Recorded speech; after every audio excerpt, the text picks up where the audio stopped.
Waghodia road પર આવેલા ઉકાજીના વાડિયા ખાતે રિદ્ધિ સિદ્ધિ ગણપતિ મંદિરમાં ભવ્ય ભંડારાનું આયોજન કરવામાં આવ્યું હતું। વાઘોડિયા રોડ ઉકાજીના વાડિયા ખાતે આવેલ રિદ્ધિ સિદ્ધિ ગણપતિ મંદિરમાં દર વર્ષની જેમ રિદ્ધિ સિદ્ધિ ગણપતિ મંદિર ખાતે પાટોત્સવ અને સવારથી ધાર્મિક કાર્યક્રમો યોજાયા હતા, જ્યાં સાંજે ગણપતિ મંદિર ખાતે મહાઆરતીનું આયોજન કરવામાં આવ્યું હતું, જેમાં ડભોઈના ધારાસભ્ય શૈલેષ મહેતા, વોર્ડ નંબર 15ના કાઉન્સિલર રણછોડભાઈ રાઠવા, ગણપતિ મંદિરના પ્રમુખ અશોકભાઈ કહાર, બાબુ કહારે ઉપસ્થિત રહી મહાઆરતી કરી હતી। ત્યારબાદ ડભોઈના ધારાસભ્ય શૈલેષ મહેતાનું અને કાઉન્સિલર રણછોડભાઈ રાઠવાનું કહાર સમાજના યુવાનો દ્વારા ફૂલહાર પહેરાવી સન્માન કરવામાં આવ્યું હતું। ત્યારબાદ ભંડારાની શરૂઆત કરવામાં આવી હતી।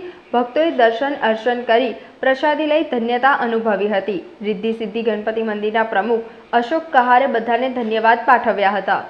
આજે મહારાજા છત્રપતિ શિવાજી મહારાજની જયંતિ અને સાથે જ ગણપતિની ચોથ અને એના ઉપલક્ષમાં દર વર્ષે ચોથના દિવસે વાઘોડિયા રોડ પર આવેલ ઉકાજીના વાડિયા ખાતે રિદ્ધિ સિદ્ધિ ગણપતિ માતાનું જે મંદિર છે ત્યાં યજ્ઞ કરવામાં આવે છે, ગણપતિની પૂજા આરતી અને સાથે ભંડારાનું આયોજન કરવામાં આવે છે।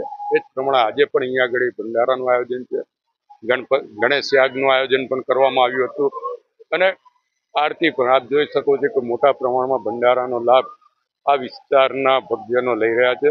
હું તમામને શુભેચ્છા આપું છું।